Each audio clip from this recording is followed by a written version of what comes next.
Wyoming Territory, 1887. Maggie Sullivan pressed her bleeding palm against her mouth to muffle her scream.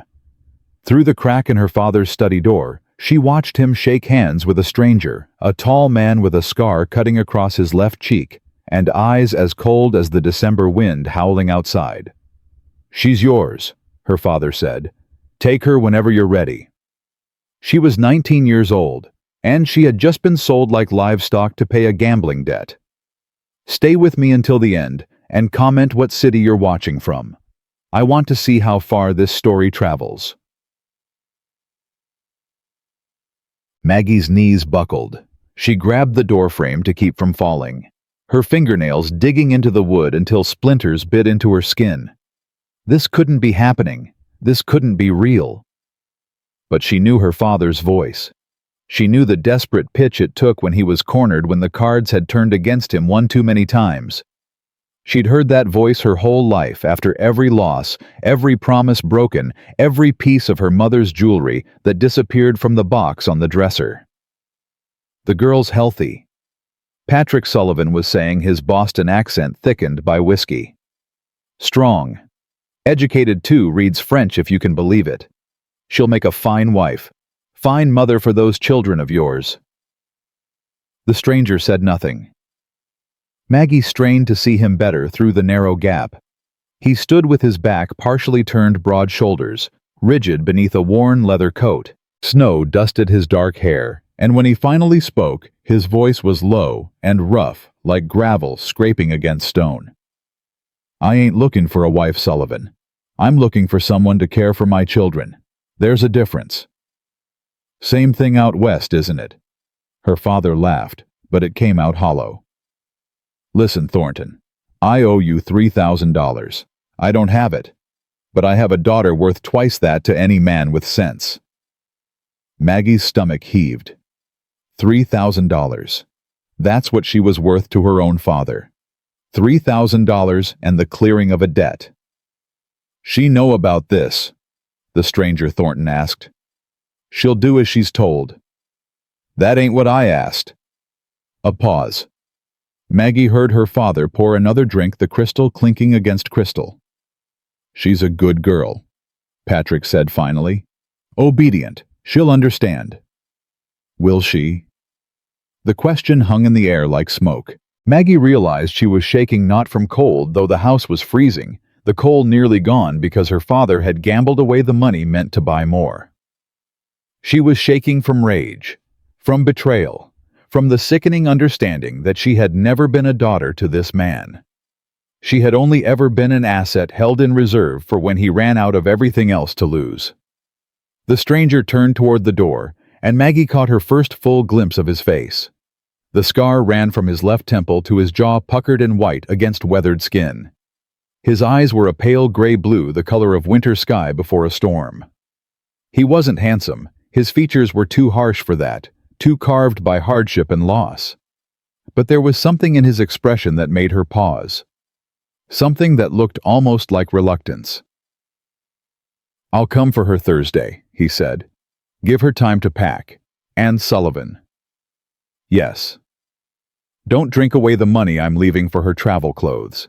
She'll need warm things where we're going. Wyoming winters don't forgive the unprepared." He moved toward the door, and Maggie scrambled backward, pressing herself against the wall of the darkened hallway. Her heart hammered so loud she was certain he'd hear it. But he walked past without seeing her, his boots heavy on the floorboards, and a moment later the front door opened and closed with a gust of frozen air. Maggie didn't remember deciding to confront her father. One moment she was standing in the shadows, the next she was throwing open the study door, her chest heaving with fury. "How could you—" Patrick Sullivan looked up from his whiskey, and for a brief moment something flickered across his face. Shame, maybe, or just surprise at being caught. "Maggie, you shouldn't be eavesdropping. You sold me." Her voice cracked on the word. "Like I was a horse, like I was nothing." "Don't be dramatic." He drained his glass and reached for the bottle. "I've secured your future. You should be thanking me." "Thanking you?" Maggie laughed, but it came out as a sob. "For selling me to a stranger. For trading me away to cover your gambling debts." Samuel Thornton is no stranger. He's a respected rancher in Wyoming Territory. Owns 800 acres, runs 400 head of cattle. His wife died 2 years back. Left him with 3 young children. He needs help. You need a husband. It's a practical arrangement. I don't need a husband. I was going to open a dress shop. I had plans. Plans require money. Patrick's voice hardened. Money I don't have. Money I'll never have because every creditor from here to Philadelphia is circling like vultures. You want to talk about what you need. Margaret, you need to eat. You need a roof over your head. You need to not end up in a workhouse when they come to seize this house, which they will do by spring if I don't settle my debts. Maggie felt the blood drain from her face. What? I'm ruined, girl. Completely and totally ruined. I've lost everything, the business, the investments, your mother's inheritance. Everything. All I had left was you. The words hit her like a physical blow. She reached for the back of a chair to steady herself. Mama's inheritance. The money she left for my dowry. Patrick didn't answer. He didn't have to. His silence was confession enough. You gambled it away. Maggie's voice was barely a whisper. All of it. Everything she saved for me. I was trying to win it back. I almost did several times. Stop. She held up her hand. Just stop. I don't want to hear your excuses. I've heard them my whole life, and they've never meant anything. She turned toward the door, then stopped. What happens if I refuse? If I run? Then I go to debtor's prison, and you end up on the street with nothing. No references, no reputation, no prospects. A woman alone in Boston with no resources. He shook his head. You're too smart for that, Maggie. You know what happens to women like that? She did know. She'd seen them on the streets near the harbor, hollow-eyed women, selling the only thing they had left. The thought made her stomach turn. At least with Thornton, you'll have respectability, her father continued. A home, children to care for. It's not the life you imagined, but it's a life. More than I can offer you now. Maggie stood in the doorway, her hand pressed against the cold wood. Every instinct screamed at her to run, to flee into the December night and take her chances with the world. But where would she go? She had no money, no family beyond this wretched man, no friends who could take in a ruined girl from a ruined family. Thursday, she said finally, her voice flat. He's coming Thursday. Yes. The train leaves that afternoon for Chicago, then west from there. The journey takes about 2 weeks this time of year. 2 weeks. And then she would be in Wyoming, married to a stranger with a scar on his face and 3 motherless children. Living a life she'd never chosen with a man she'd never met properly.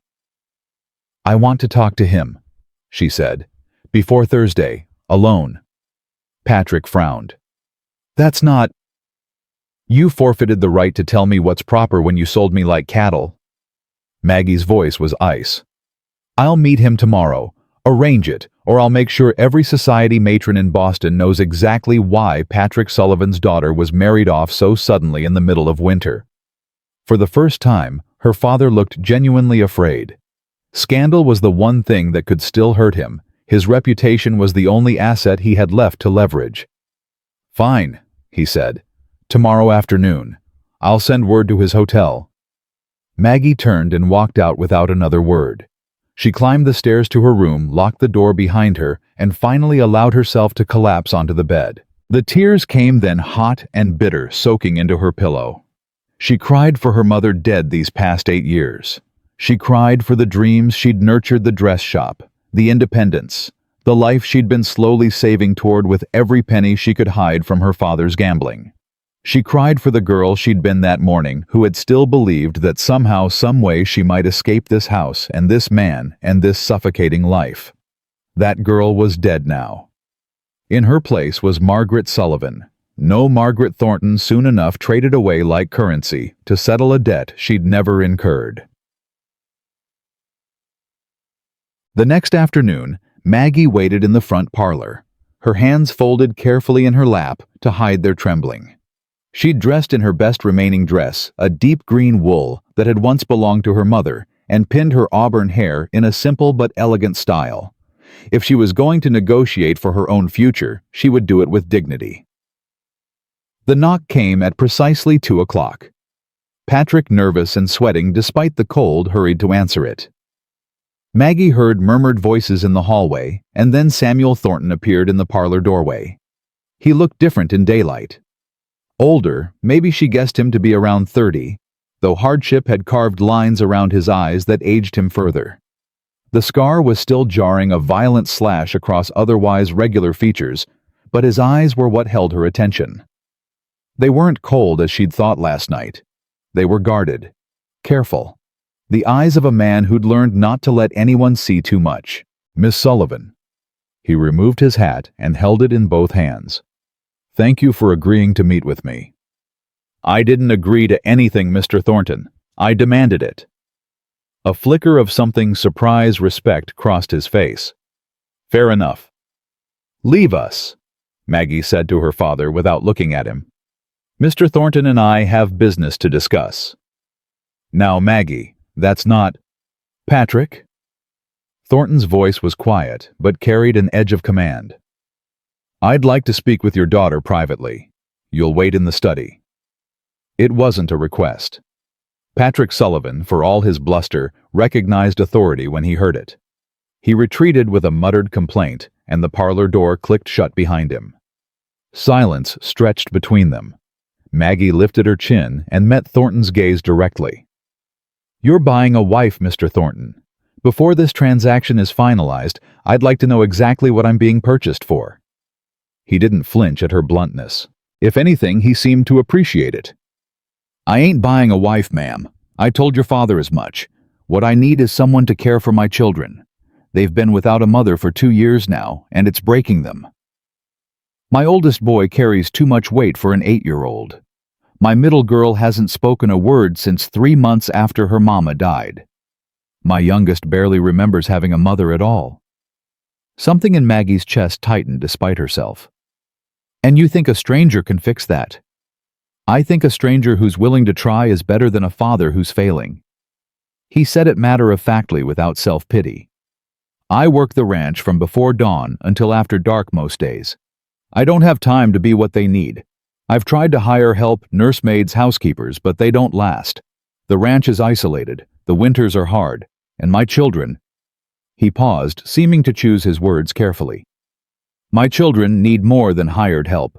They need someone who'll stay, someone who has a stake in their well-being, a mother in name if nothing else." "And a wife?" Maggie asked quietly. "What does that mean for you, Mr. Thornton?" His jaw tightened. "It means a legal arrangement. Nothing more unless you choose otherwise. I had a wife, Miss Sullivan. I loved her more than I knew a person could love another. She died giving birth to our youngest, and when she went, she took most of me with her." The raw honesty of his words caught Maggie off guard. She'd expected coldness calculation, the practical assessment of livestock. Instead, she was seeing grief deep unhealed and utterly genuine. "I ain't looking to replace her," he continued. "I ain't looking for romance or affection or any of those things women want from marriage. What I'm offering is a partnership.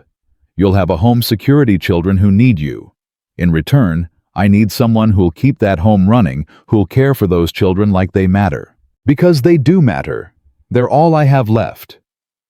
Maggie was quiet for a long moment, processing his words. She'd expected a business transaction cold and mercenary. This was something else, still practical, still born of necessity, but underlined with a desperation that spoke of genuine love for his children.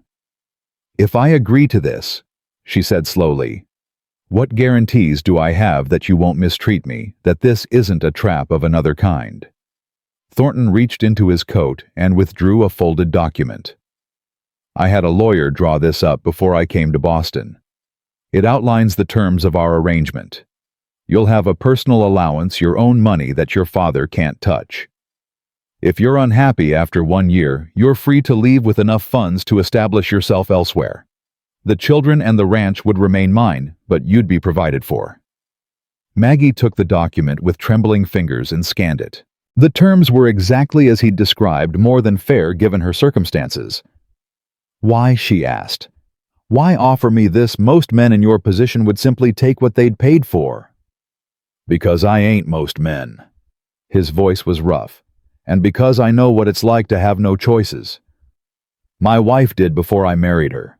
I watched what it did to her spirit before I got her out. I won't do that to another woman, no matter what her father sold." He met her eyes, and for the first time, Maggie saw something beyond the grief and the guardedness.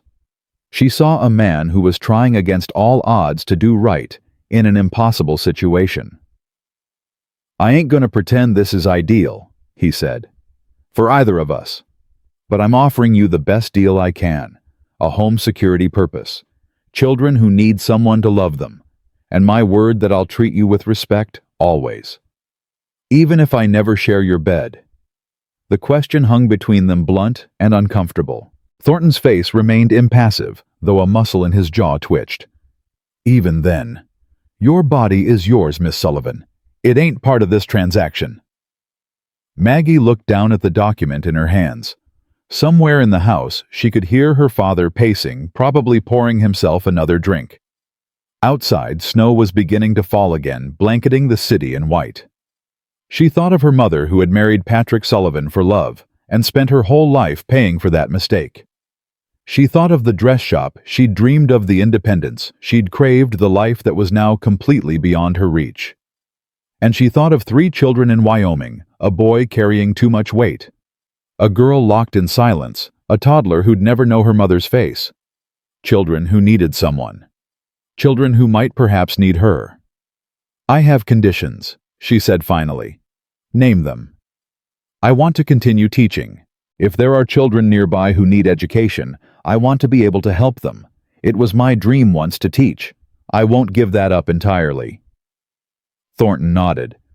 "The nearest town is Redstone Valley, about 4 miles from the ranch. They've been looking for a school teacher for 2 years. No one qualified has wanted to stay. Second, I want to be treated as a partner in the household, not a servant. I'll run the home care for the children, but I expect to be consulted on decisions that affect my life." "Fair enough." Third, Maggie's voice hardened. "I want no contact with my father after we leave Boston. He is not welcome in our home, and any letters he sends should go directly into the fire unread. Can you agree to that?" Something shifted in Thornton's expression, something that might have been approval. "Gladly, ma'am." Maggie rose from her chair and extended her hand. "Then we have an agreement, Mr. Thornton." He took her hand. His grip was strong, but careful, calloused, but gentle, and shook it once. "Sam," he said. "If we're going to be married, you might as well call me Sam." "Maggie." They stood there for a moment, 2 strangers bound by circumstance, each measuring the other. Then Sam released her hand and stepped back. "The train leaves Thursday at 2. I'll come for you at noon. Pack light, there's clothes and necessities waiting at the ranch, things my wife left behind." Maggie's chest tightened. "I'll wear her clothes." "Only if you're willing. I can arrange for new things once we're settled." "I'm willing." The words surprised her, but she found she meant them. "It's practical, and I've learned to value practical." Sam nodded, that flicker of respect crossing his face again. "You'll do fine out west, I think. Stronger women than you have broken out there, but you've got something they didn't." "What's that?" "You ain't got any illusions left to lose." He put on his hat and moved toward the door. Then he paused, his hand on the frame. "Miss Maggie, there's something else you should know." "Yes." "There's a man in Redstone Valley, Victor Crane. He owns the bank, controls most of the money in the territory. He's been trying to take my land for years. Since Sarah died, he's gotten bolder." "Why are you telling me this?" Sam's jaw tightened. "Because he'll try to get to me through you once he knows you exist. He's done it before, tried to court Sarah before I married her. She refused him. He never forgave either of us for that." "You think he had something to do with her death?" "I think he was glad of it. Sam's voice was flat, but his eyes burned. "I can't prove anything, but I want you to know who you're walking into. This ain't just a hard life, Miss Maggie. It might be a dangerous one, too." Maggie absorbed this information, adding it to the complicated picture forming in her mind. A ranch, 3 children, a grieving widower, and an enemy lurking in the shadows. Her new life was shaping up to be far more complex than a simple business arrangement. "Then I'll be careful," she said, "and I'll be ready." Sam studied her for a long moment, as if seeing her for the first time. "Maybe you will be at that," he said quietly. And then he was gone, leaving Maggie alone in the parlor with the contract in her hands and the weight of her future pressing down on her shoulders. The next 2 days passed in a blur. Maggie packed what little she wanted to take her mother's locket, a few books, the green wool dress she'd worn to meet Sam. Everything else she left behind, unwilling to carry any more of her father's house with her than necessary. Patrick Sullivan tried to speak with her several times. Tried to explain, to justify, to apologize. Maggie refused to hear any of it. She moved through the house like a ghost, speaking to him only when absolutely necessary, counting down the hours until she could leave this place forever. On Wednesday night, her last night in Boston, she found herself unable to sleep. She sat by her window watching the snow fall, trying to imagine what awaited her in Wyoming. She thought of Sam Thornton, his scarred face, his careful words, his obvious pain. She thought of 3 children she'd never met, each carrying their own wounds. She thought of the enemy he'd warned her about, this Victor Crane, who lurked in the shadows. She thought of her mother, who had died believing the best of people and been disappointed every single time. Maggie had sworn she wouldn't make the same mistake.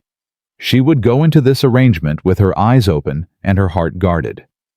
But something Sam had said kept echoing in her mind. "Your body is yours, Miss Sullivan. It ain't part of this transaction." In all her father's negotiations, in all his calculations of her worth, no one had ever said anything like that to her. No one had ever acknowledged that she might have ownership over herself. Maybe Samuel Thornton wasn't the monster she'd expected. Maybe he was just a broken man trying to hold his family together. Or maybe he was lying, telling her what she needed to hear to make her compliant. She wouldn't know until she got there. She wouldn't know until she saw his children, his ranch, his life. Until she measured his words against his actions and found out which version of him was real. Maggie pressed her forehead against the cold glass and watched her breath fog the window. Tomorrow, she would board a train heading west. Tomorrow, she would become Margaret Thornton, wife, stepmother, mistress of a ranch she'd never seen. Tomorrow, her life as she knew it would end, and something new would begin. Whether that something would be salvation or another kind of prison, she had no way of knowing. But she would face it standing up. She would face it with her chin high and her eyes clear. She would not let them see her break. Not her father, not Sam Thornton, not anyone. That was the one thing they couldn't take from her. The one thing that was still hers. Her pride, her dignity, her refusal to be destroyed. And if this new life tried to crush her the way her old one had, well, she would simply refuse to be crushed. Maggie Sullivan had spent 19 years learning how to survive. It was time to put those lessons to use.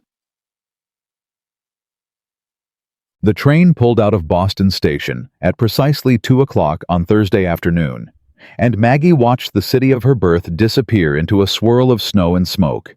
Her father had not come to see her off. She hadn't expected him to, hadn't wanted him to, but still there was a hollow ache in her chest where something like hope used to live. Sam sat across from her in the private compartment. He'd arranged his hat on his knee, his eyes fixed on some point beyond the frosted window. He hadn't spoken since helping her board, and Maggie found she appreciated the silence. There would be time enough for conversation in the days ahead. Right now, she needed to grieve. Not for her father. For herself. For the girl she'd been. "You should eat something." His voice startled her. She looked up to find him holding out a wrapped package, bread and cheese, purchased from a vendor on the platform. "I'm not hungry." "Eat anyway," It's a long journey and you'll need your strength." Maggie took the package more to stop the conversation than from any real appetite. But when she bit into the bread, she realized she was ravenous. She hadn't eaten since yesterday morning, too consumed with packing and avoiding her father to think about food. Sam watched her eat with an expression she couldn't read. When she finished, he handed her a canteen of water. "Thank you," she said quietly. "You're welcome." Silence settled between them again, but it felt different now, less strained, more like the quiet of two people learning to share space.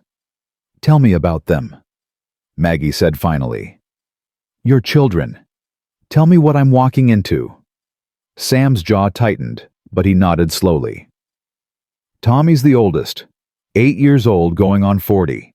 He was 6 when his mama died, old enough to remember everything. He's angry at me, at God, at the whole damn world. Takes it out by working himself half to death. I've tried to get him to slow down to just be a boy, but he won't hear it. He blames you for her death." Sam's eyes flickered. "How'd you know that?" "Because if I were 8 and my mother died, I'd blame someone too, and the person closest is always the easiest target." He was quiet for a moment, then continued. "Grace is 6. She was 4 when it happened. Used to be the talkingest child you ever met. Questions about everything, stories about nothing, just constant noise. 3 months after Sarah passed, she stopped. Haven't heard her voice since." Maggie's chest constricted. "Not a single word." "Not one. Doc Mason. She's the physician in Redstone Valley, says there's nothing physically wrong. It's all up here." He tapped his temple. "Trauma, she calls it. Says Grace will talk again when she feels safe enough. But it's been 2 years, and I don't know how to make her feel safe. I don't know how to make any of them feel safe." "And Lily?" Sam's expression softened in a way Maggie hadn't seen before. "Lily's 3. She was only 6 months old when Sarah died. Doesn't remember her mama at all except from the photograph I keep on the mantle. She's sunshine, that one. Happy for no reason, laughing at everything, trying to make the rest of us smile. Sometimes I think she's the only thing holding us all together." "She sounds precious." "She is. They all are." Sam's voice roughened. "They deserve better than what I've been able to give them. They deserve a mother. I know I'm asking a lot, bringing a stranger into their lives, but I didn't know what else to do. I was drowning, Miss Maggie. Still am most days." Maggie considered his words carefully. "I can't promise to be their mother," she said. "I don't know how to be a mother. I never had much of one myself after she died when I was 11. But I can promise to try, to care for them, to be patient when patience is needed, and firm when firmness is needed. Will that be enough?" "It'll be more than they've had in 2 years. Then I'll do my best." Sam nodded once, a gesture of acknowledgement rather than gratitude. Then he pulled his hat down over his eyes. "Get some sleep if you can. We've got a long way to go." Maggie leaned her head against the cold window and let the rhythm of the train rock her toward an uneasy rest. Behind her closed eyes, she saw 3 children, a boy carrying too much weight, a girl locked in silence, a toddler full of sunshine. Her children now, in name, if nothing else. She would not fail them. She could not afford to fail them. The journey took 12 days. 12 days of trains and stagecoaches, of rough-way stations, and rougher roads, of endless white landscape stretching toward distant mountains. Maggie learned to sleep sitting up, to eat whatever was put before her, to endure discomfort without complaint. She also learned about Sam Thornton. Not from long conversations. He wasn't a man who talked much, but in small moments, the way he always made sure she had the warmer blanket, the better seat, the larger portion of food, the way he checked on her welfare without making a fuss about it, the way he never, not once, touched her beyond what was necessary to help her in or out of a coach. He was keeping his word, she realized, treating her with respect, maintaining careful distance. And somehow, that made her trust him more than any pretty speech could have. On the 11th day, as they crossed into Wyoming territory, Sam broke a long silence to point toward the horizon. That's home. Beyond those mountains in the valley. Thornton Ranch. Maggie squinted against the glare of sun on snow. It's beautiful. It's hard. His voice was matter-of-fact. Beautiful too, I suppose, but mostly hard. Winters that'll kill you if you're not careful. Summers that'll cook you dry. This land doesn't forgive weakness, Miss Maggie. It doesn't forgive much of anything. Neither does Boston, she said. Just in different ways. He glanced at her, something like appreciation in his eyes. Maybe so. They arrived at the ranch on the evening of the 12th day, just as the sun was setting behind the mountains, painting the sky in shades of fire and blood. Maggie's first impression was of size. The main house was larger than she'd expected, 2 stories of weathered wood with a wide porch. Behind it stretched outbuildings, corrals, and beyond that, endless white fields dotted with dark shapes that had to be cattle. But she barely had time to take it in before the front door burst open and a small figure came flying out. Papa? Papa's home. The child was tiny Lily. It had to be, with wild dark curls and her father's gray eyes. She launched herself at Sam with complete trust, and he caught her easily, swinging her up into his arms with a smile that transformed his whole face. Did you miss me, little bug? Missed you so much? 1,100,000 days. It was only 12 days, sweetheart. That's what I said. 1,100,000. Maggie felt her heart twist at the exchange. This was who Sam Thornton really was, she realized. Not the cold businessman who'd negotiated her purchase, not the guarded stranger who'd sat across from her on the train. This was a father who loved his daughter, who lit up in her presence, who would do anything, even marry a stranger, to keep her safe and happy. Lily's attention turned to Maggie, then curiosity replacing excitement. Who's that, Papa? Sam set his daughter down and took her hand. This is Miss Maggie. Remember I told you she was coming to live with us, to help take care of you. Like a mama? The question hung in the air. Sam's expression flickered with pain, but before he could answer, another figure appeared in the doorway. A boy tall for his age with dark hair and a face that was already hardening into something too old for 8 years. Tommy. He didn't run to greet his father. He stood in the doorway with his arms crossed, watching Maggie with eyes that held nothing but suspicion. So you're the one, he said, the one Pa bought to replace our mama. Tommy. Sam's voice carried a warning. It's true, ain't it? You went all the way to Boston and bought a wife like she was a piece of livestock. Everyone in town's talking about it. Maggie felt the words like a slap, but she kept her face neutral. I wasn't bought to replace anyone, she said calmly. I'm here to help, that's all. We don't need your help. We were doing fine. Tommy, that's enough. Sam's voice had turned to steel. Miss Maggie is a guest in this house, and you'll treat her with respect. She ain't a guest. She's a stranger you brought home to make yourself feel better about. I said enough. The boy fell silent, but his eyes blazed with defiance. He held Maggie's gaze for a long moment, then turned and disappeared into the house, his footsteps heavy on the wooden floor. Lily tugged at Sam's coat. Tommy's mean now. He used to be nice, but now he's mean all the time.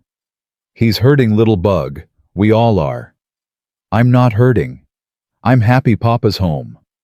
Sam's expression crumpled for just a moment, then smoothed back into control. Let's go inside, shall we? It's cold out here. Maggie followed them into the house, her heart heavy with the weight of what she'd just witnessed. Tommy's hostility wasn't surprising. She'd expected some resistance from the children. But the depth of his anger, the rawness of it, told her this family was more broken than Sam had let on. And then she saw Grace. The girl stood at the bottom of the stairs, silent and watchful. She had her father's gray eyes, but in her small face they looked enormous, taking in everything, revealing nothing. She didn't move when Sam entered, didn't reach for him the way Lily had. She just watched, her expression unreadable. Hey there, Gracie. Sam's voice gentled. I missed you. No response. Not a flicker of expression, not a sound. Sam crossed to her and knelt down, taking her small hands in his large ones. "This is Miss Maggie. She's going to be living with us now. Can you say hello?" Grace's eyes moved to Maggie, that unsettling assessment in her gaze. For a long moment, nothing happened. Then slowly she gave a tiny nod, so small it could have been imagined. But Maggie had seen it, and she understood what it meant. Grace was watching, waiting, judging whether this stranger could be trusted, or whether she was just another person who would eventually leave, or die, or disappear. "Hello, Grace," Maggie said softly. "I'm happy to meet you." No response. But the girl didn't look away either, and somehow that felt like progress. The first week was the hardest thing Maggie had ever done. Tommy refused to speak to her beyond the absolute minimum required by politeness. He ate his meals in sullen silence, disappeared to do chores before anyone else was awake, and made sure to position himself between Maggie and his siblings whenever possible. Grace was easier and harder at the same time. She didn't resist Maggie's presence, didn't refuse her help with meals or bedtime routines. But her silence was its own kind of barrier, a wall of quiet that Maggie couldn't find a way through. The girl's eyes followed her everywhere, watching, assessing, giving nothing away. Only Lily provided warmth in those first difficult days. She chattered constantly, attached herself to Maggie's skirts, asked endless questions about Boston and the train, and whether Maggie liked horses, and did she know how to braid hair, because Mama used to braid Grace's hair, but nobody did anymore. "I can braid hair," Maggie told her on the third morning as they sat together in the kitchen after breakfast. "Would you like me to braid yours?" "Yes, please, and Grace's too." Maggie looked at the older girl who sat across the table with her untouched porridge watching them. "Would you like that, Grace? If I braided your hair like your mama used to?" No response. But Grace didn't shake her head, didn't pull away. "I'll take that as a maybe," Maggie said gently. "We'll try tomorrow if you want." Later that afternoon, while Sam was out working the ranch and Tommy was doing chores he'd refused to let Maggie help with, she found Grace in the parlor, sitting by the window with a piece of paper and a nub of charcoal. She was drawing. Maggie approached quietly, not wanting to startle her. The drawing was rough, a child's work, but unmistakably a woman's face. Dark hair, kind eyes, a gentle smile. "Is that your mama?" Maggie asked softly. Grace went still. For a moment Maggie thought she'd made a terrible mistake, pushed too hard, too fast. But then the girl nodded just once, and something in Maggie's chest cracked open. "She was beautiful," Maggie said. "You draw her well. May I sit with you?" Another tiny nod. Maggie settled into the chair beside Grace and watched her work. The girl added details slowly, a ribbon in the drawn woman's hair, the suggestion of a dress collar. Her small hands moved with surprising skill, and Maggie wondered how often she did this, drew her mother's face from memory, trying to hold on to something that was already fading. "You know," Maggie said quietly, "I lost my mama too, when I was 11. Some days I can barely remember what she looked like. But I remember how she made me feel, safe, loved, like everything would be all right as long as she was there." Grace's charcoal paused on the paper. She didn't look up, but she was listening. Maggie could tell. "I think that's what mothers give us more than anything. That feeling of being safe. And when they're gone..." Maggie's voice caught slightly. "When they're gone, we have to learn to find that feeling somewhere else. In other people. In ourselves." Grace set down her charcoal and stared at the drawing.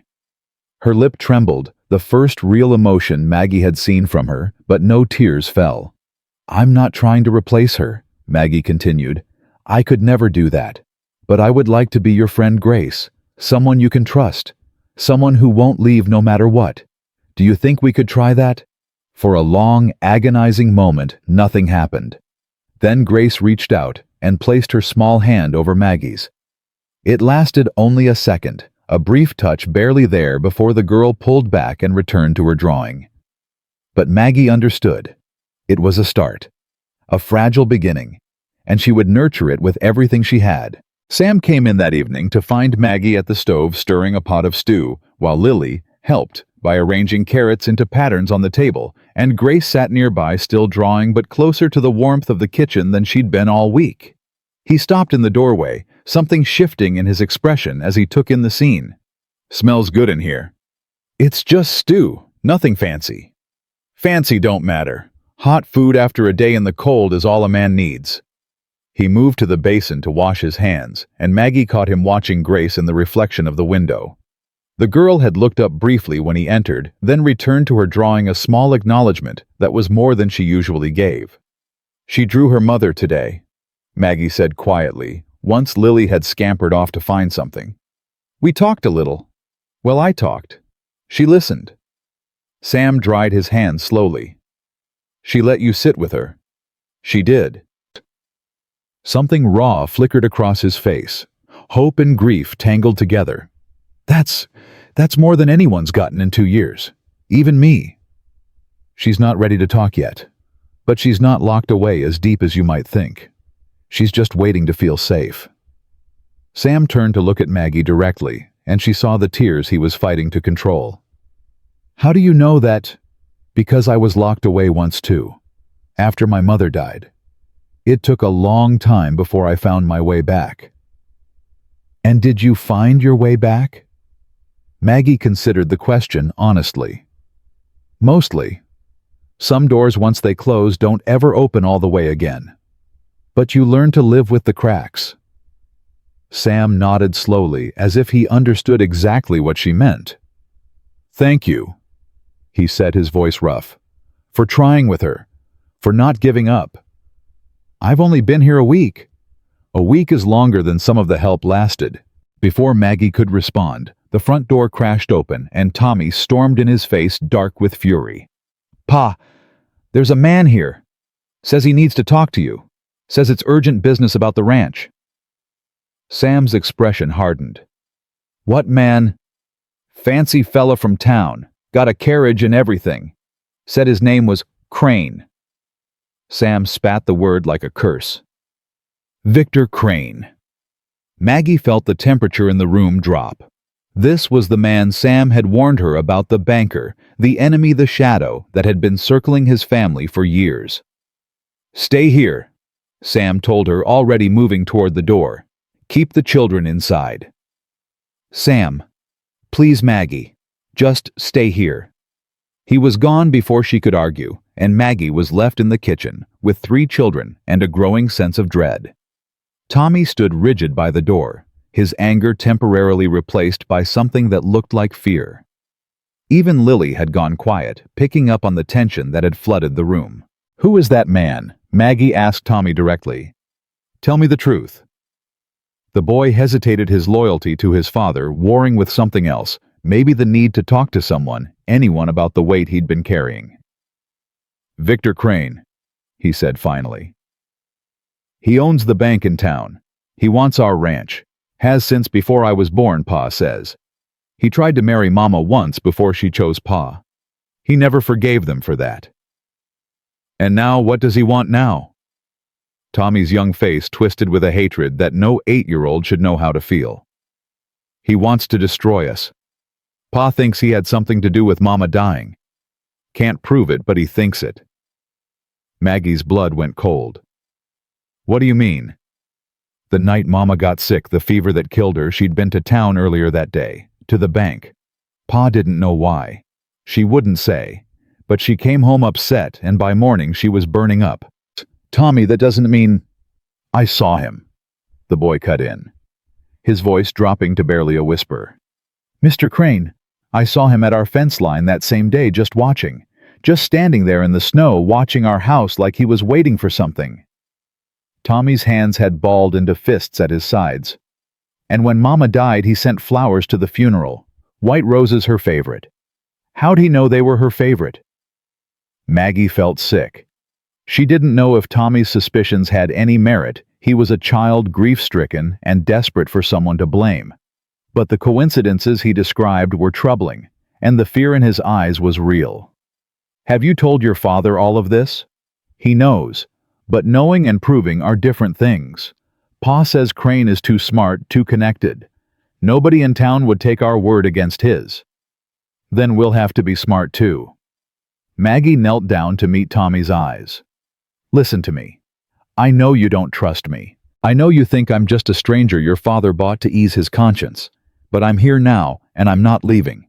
Whatever this man wants, whatever he's planning, we'll face it together. Your father, you, me, all of us. Do you understand? Tommy stared at her for a long moment, his expression unreadable.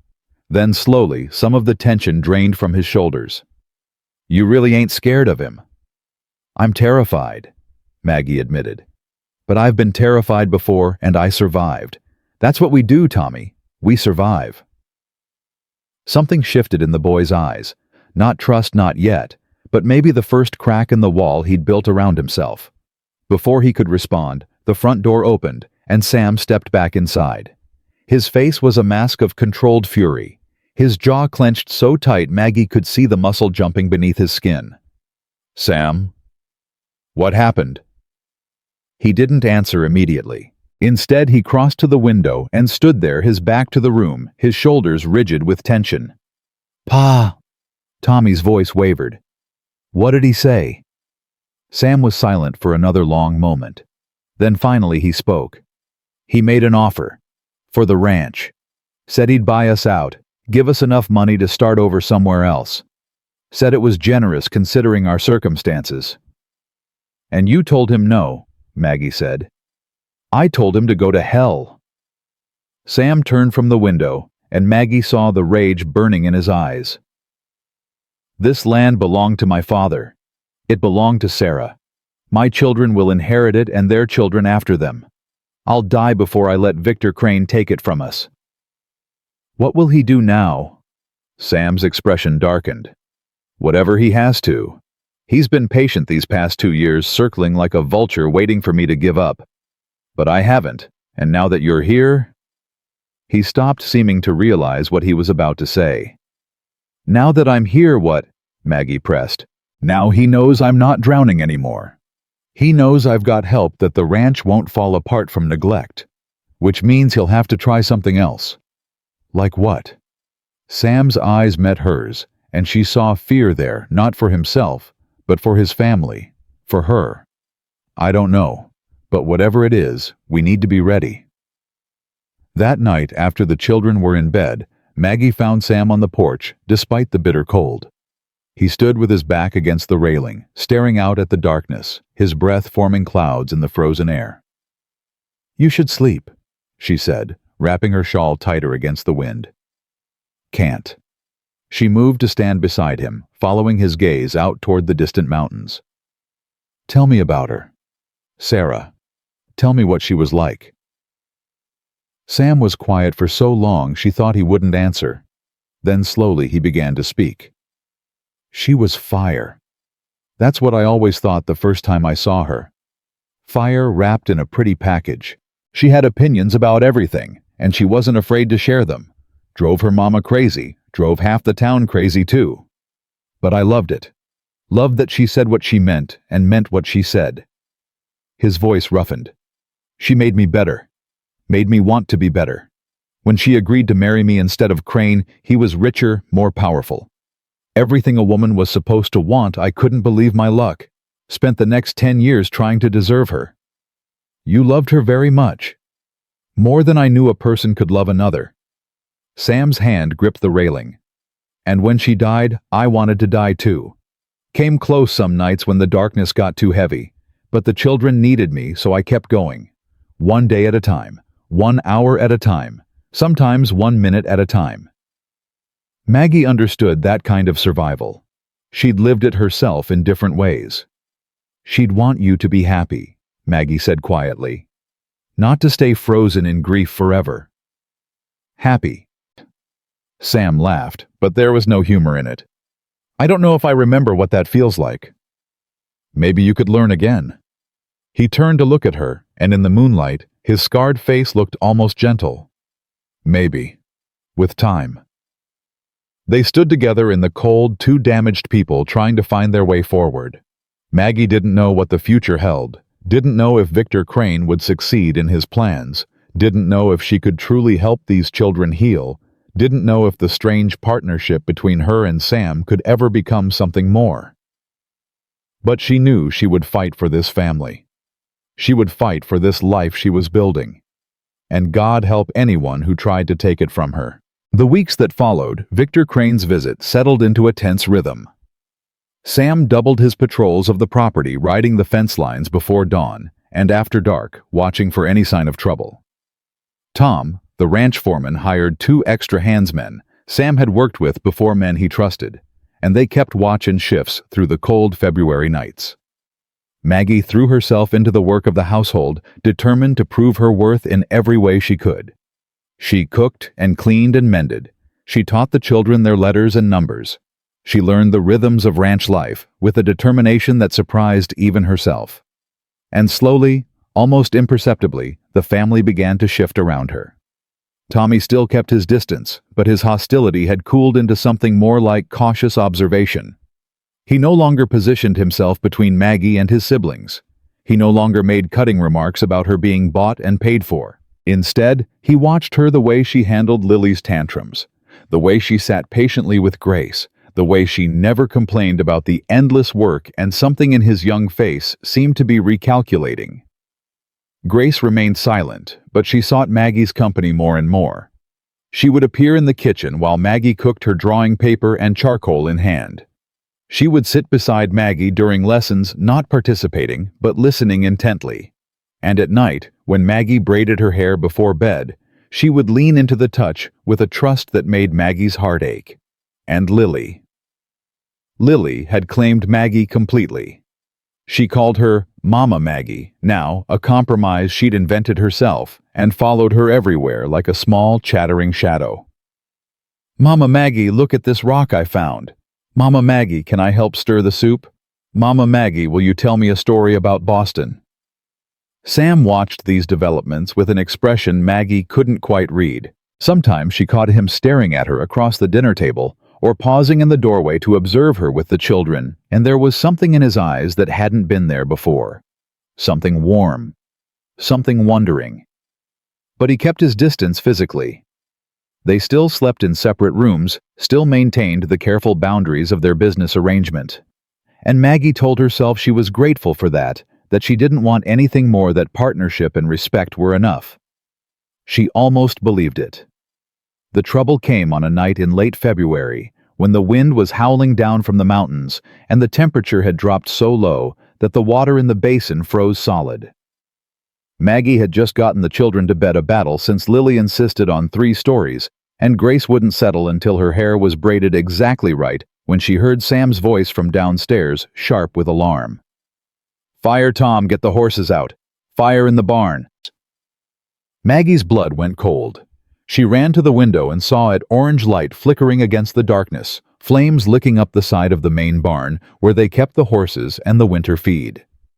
She flew down the stairs to find Sam already gone, the front door hanging open, cold air rushing in. Through the doorway, she could see figures running, hear men shouting, see the flames growing higher despite the falling snow. "Mama Maggie!"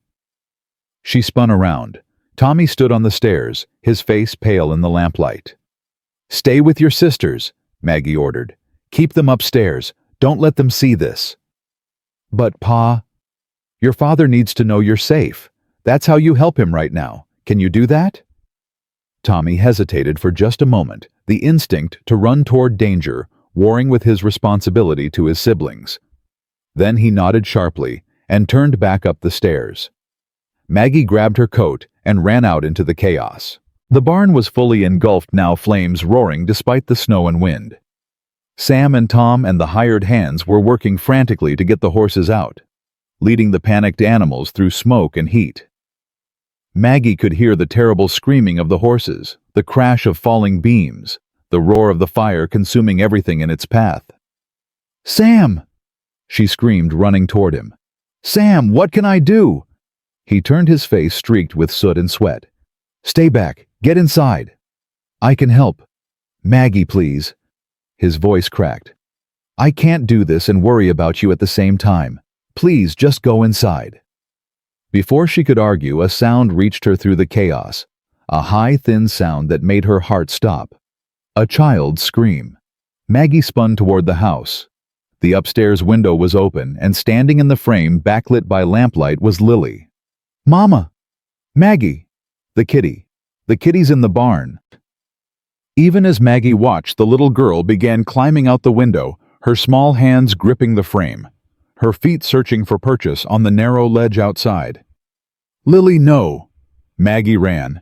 She had never run so fast in her life. Her lungs burning her legs, pumping, her eyes fixed on that small figure perched impossibly above the ground. Behind her, she heard Sam's shout of horror, heard footsteps pounding after her, but she didn't look back. She reached the house just as Lily's grip slipped. Time seemed to slow. Maggie saw the child falling, saw her own arms reaching up, felt the impact as 30 pounds of terrified toddler crashed into her chest and bore them both to the ground. Pain exploded through her shoulder. The world went white, then gray, then slowly reformed into shapes and sounds. Lily was screaming, clinging to her, but alive. Alive and whole, and sobbing into Maggie's coat. "I got you!" Maggie's voice came out as a rasp. "I got you, baby! I got you!" "Maggie," Sam was there, falling to his knees beside them, his hands running over Lily, checking for injuries. "Lily, are you hurt? Maggie, can you move?" "She's fine." Maggie struggled to sit up, ignoring the grinding pain in her shoulder. She was trying to save the cat. She climbed out the window. Sam's face went gray. He gathered Lily into his arms and held her so tight the child squeaked in protest. "Papa, you're squishing me." "I don't care." His voice was raw. "I don't care, Lily. You never ever do that again. Do you hear me? Never." "But the kitty." "The cat got out. Tom saved her." "But you..." Sam's voice broke. "You could have died. Do you understand that?" Lily's lip trembled. "I'm sorry, Papa. I just wanted to help." "I know, baby. I know you did." He pressed a kiss to her hair, then turned to Maggie, his eyes wet. "Can you stand?" She tried. The pain in her shoulder made her gasp, and the world tilted sideways. Sam caught her with his free arm, steadying her against his side. "You're hurt." "I'm fine. It's just..." "You're not fine. You just caught a falling child with your body." His voice was rough with emotion. "Tom can handle the rest of the fire. Let me get you inside." "The barn is gone. There's nothing more we can do." Sam's jaw tightened. "But I know who did this, and I swear to God I'll make him pay." They made it back to the house where Tommy waited on the porch, his face chalk white. Grace stood beside him, her silent presence a comfort to her brother, even if she couldn't speak. "Is Lily okay?" Tommy's voice cracked. "I tried to stop her, but she was too fast." "She's okay." Sam shifted Lily to one arm and put his other hand on Tommy's shoulder. "You did good, son. You stayed with Grace. That was the right thing. But I couldn't. You're 8 years old. You're not supposed to be able to stop everything." Sam's voice gentled. "Miss Maggie caught her. Miss Maggie saved her." Tommy's eyes moved to Maggie, and for the first time since she'd arrived, she saw something other than suspicion or hostility in them. She saw gratitude. She saw the beginning of respect. "Thank you," he said quietly, "for catching my sister." "You're welcome, Tommy." They got inside, got Lily calmed down, and put back to bed. Doc Eleanor Mason, the physician, Sam had mentioned, arrived within the hour, summoned by one of the hands. She was a small woman in her 50s with iron gray hair and sharp eyes that missed nothing. "Dislocated shoulder," she announced after examining Maggie.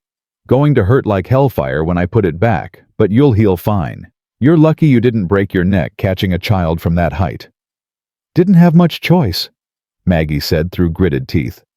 "No, I don't suppose you did." Doc Mason's expression softened slightly. "Sam told me what happened. That was brave what you did. Stupid, but brave. Those are often the same thing." Doc Mason laughed a short bark of genuine amusement. I like you, Mrs. Thornton. Most of the women who've tried to help with this family didn't last a month. You've been here 6 weeks, and you've already thrown yourself under a falling child. That takes a certain kind of crazy. Or a certain kind of stubborn. Same thing. Doc Mason positioned her hands on Maggie's shoulder. Ready? Maggie nodded, and the doctor moved. White-hot pain seared through her, and she heard herself scream, and then suddenly the pressure was gone. The joint was back in place, and she was gasping for breath, while Sam gripped her hand so hard she thought he might break her fingers. Sorry, he said, releasing her. I hated seeing you hurt. It's all right. Maggie flexed her shoulder carefully. It ached, but the grinding wrongness was gone. I'll live. Yes. Sam said, his voice strange. You will. Doc Mason left with instructions for rest and a sling Maggie was to wear for 2 weeks. Sam walked her to the door, and Maggie heard them talking in low voices. Something about the fire, about Victor Crane, about evidence that might or might not exist. Then the door closed, and Sam came back to where Maggie sat in the parlor, her injured arm cradled against her chest. It was him, Sam said flatly. The fire. One of my men found a lantern at the base of the barn wall, one that doesn't belong to us. It was arson. Can you prove it? No. Crane's too careful for that. But I know it was him. This is how he works, wearing me down, destroying what I've built, trying to make me desperate enough to sell. Sam's hands curled into fists. He wants me broken. He wants me to give up. Will you? Never. The word was steel. This land is my children's birthright. I won't let him take it. Maggie reached out with her good hand and touched his arm.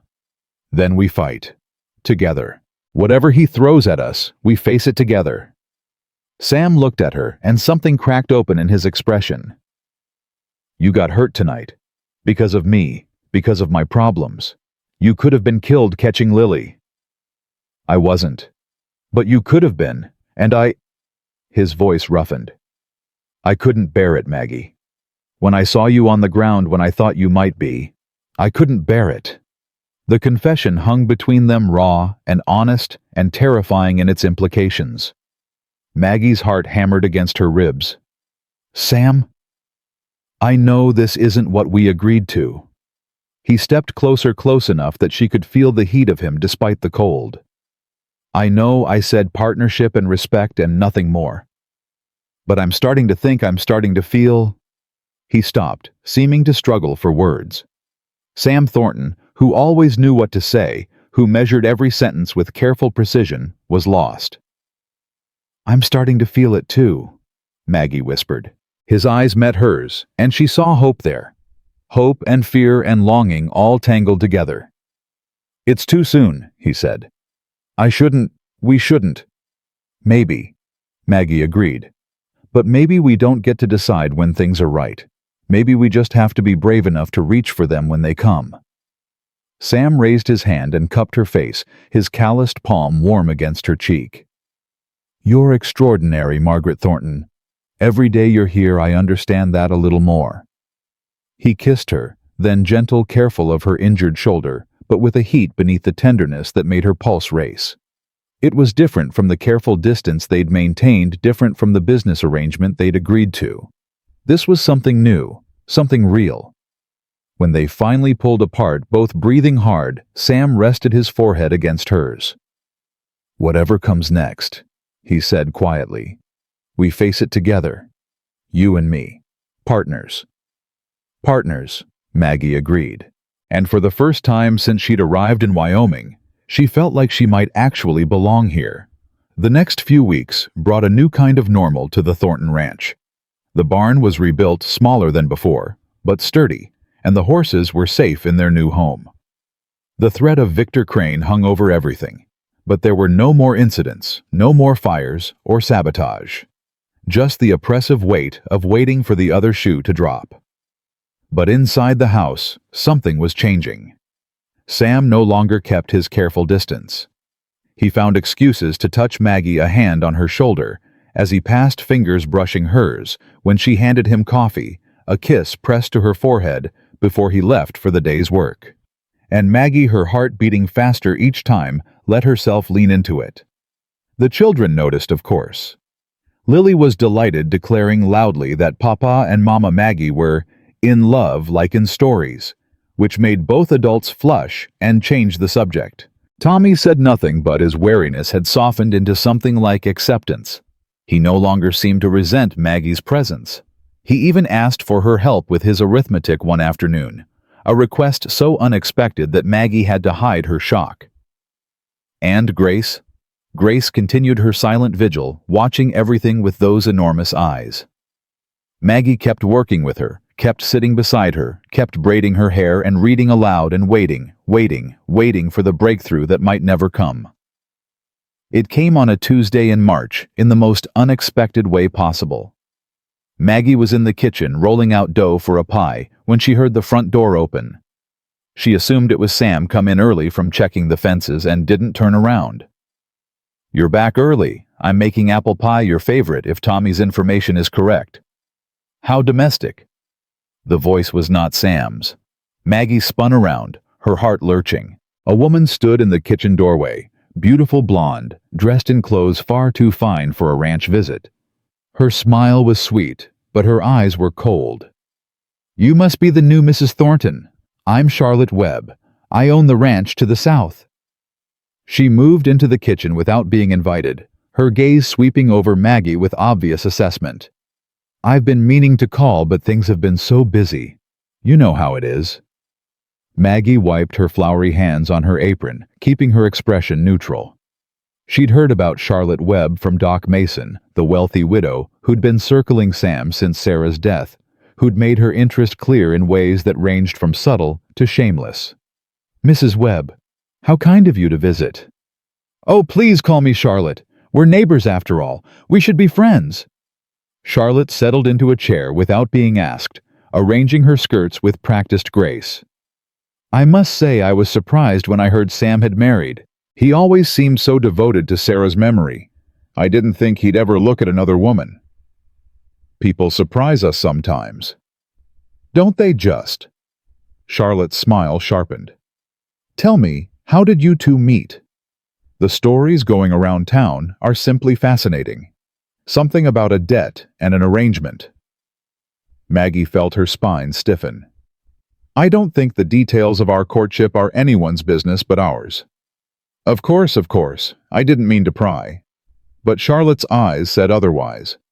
"It's just that Sam is such a dear friend. I'd hate to see him taken advantage of by someone who saw an opportunity." "I assure you, Mrs. Webb, I'm not taking advantage of anyone." "I'm sure you're not, dear. It's just—" Charlotte leaned forward, her voice dropping to a confidential murmur. "Well, you're so young. And Sam is so vulnerable right now with the children and the ranch and all his troubles. A man in his position might make decisions he'll regret later when the grief fades and he sees more clearly." The implication was clear. Maggie felt anger rising in her chest, but she kept her voice steady. "Sam's vision seems perfectly clear to me. And our marriage, whatever its origins, is not your concern." Charlotte's smile flickered, revealing something harder beneath. "Perhaps not, but his happiness is my concern. It always has been. Sarah understood that toward the end. She and I had an understanding." "What kind of understanding?" "Oh, just between friends. She knew I cared for Sam. She knew I'd look after him if anything happened to her." Charlotte rose, smoothing her skirts. "I should go. I just wanted to introduce myself neighbor to neighbor. I'm sure we'll be seeing a lot of each other." She paused at the doorway, looking back over her shoulder. "A word of advice, dear. This territory is hard on women who don't know their place. Sam needs a partner who can handle the realities of ranch life, not a young girl playing house. If things don't work out well, he knows where to find me." She was gone before Maggie could respond, leaving the kitchen feeling somehow colder than before. Maggie stood frozen, her hands still covered in flour, her heart pounding with anger, and something that felt uncomfortably like fear. Charlotte Webb wasn't just a rival, she was a threat. A woman with power and connections and an obvious agenda. And she knew something about Sarah. Something about an understanding that Maggie didn't comprehend. "I don't like her." Maggie jumped. Grace stood in the doorway, her small face fierce with an emotion Maggie had never seen from her before. And she had spoken. "Grace." Maggie's voice came out as a whisper. "Grace, you talked." The little girl seemed to realize what she'd done. Her eyes went wide, her hand flying to her mouth as if to catch the words and stuff them back in. She started to retreat, to flee back into her silence, but Maggie crossed the kitchen in 3 steps and knelt down before her.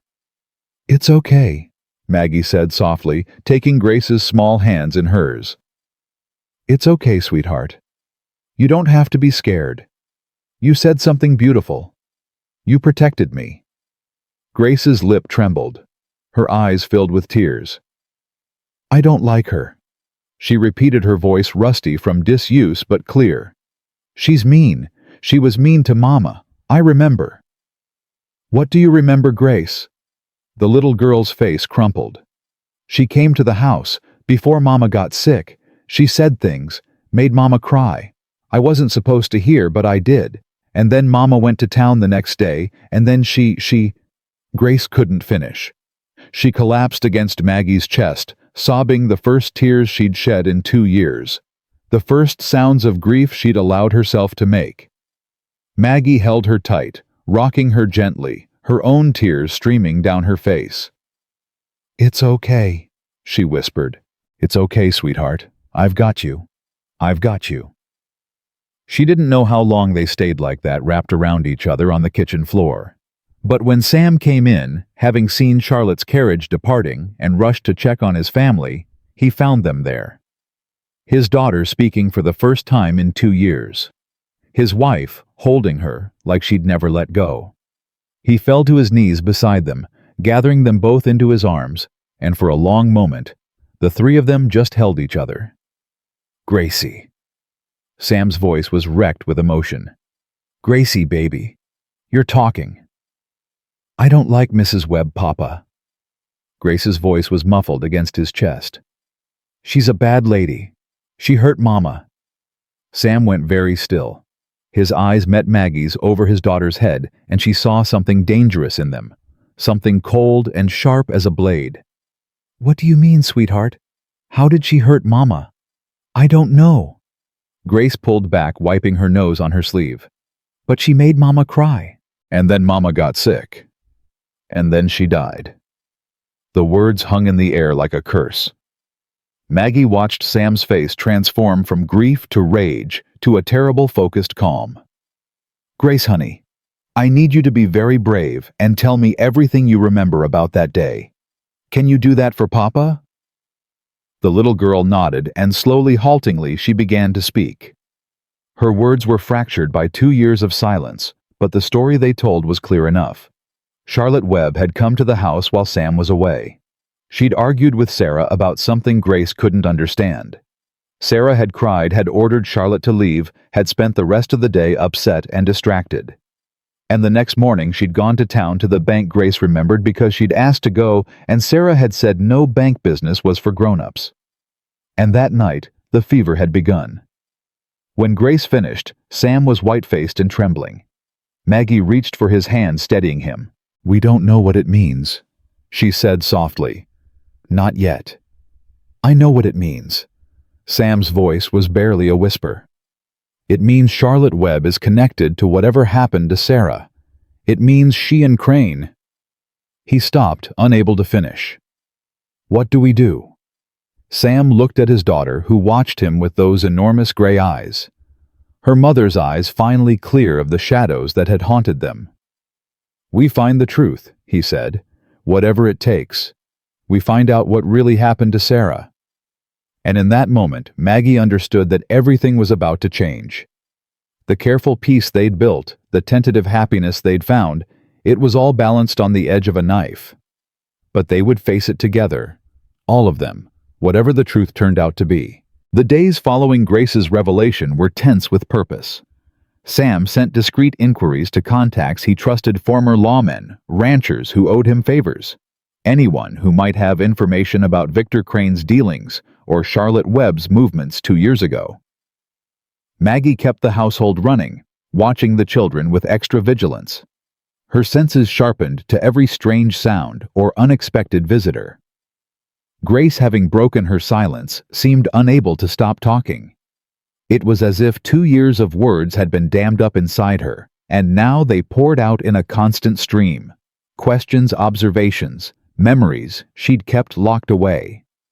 She asked about her mother, constantly wanting to know things Sarah had liked, things she'd said, stories about her childhood. And Maggie answered as best she could, drawing on what Sam had told her, making up what she didn't know, doing anything to keep that precious voice flowing. Tommy watched his sister's transformation with wonder and something that looked like guilt. One evening, after Grace had finally exhausted herself and gone to bed, he found Maggie alone in the kitchen. "She talked because of you," he said quietly. "Because you made her feel safe enough to try." "She talked because she was ready," Maggie corrected. "And because she wanted to protect me from Mrs. Webb. Your sister has a brave heart." "So do you." Tommy shifted his weight, clearly uncomfortable with what he was about to say. "I've been thinking about how I treated you when you first came. I was mean. I said awful things. You were hurting. People who hurt sometimes lash out. That ain't an excuse." Tommy's jaw set in a way that reminded Maggie painfully of his father. "Pa raised me better than that. Mama raised me better. I should have given you a chance instead of hating you for something that wasn't your fault." Maggie set down the dish she'd been drying and gave Tommy her full attention. "You were protecting your family. That's not something to apologize for." "But I was wrong about you." The boy's voice cracked. "You're not trying to replace Mama, you're just trying to help.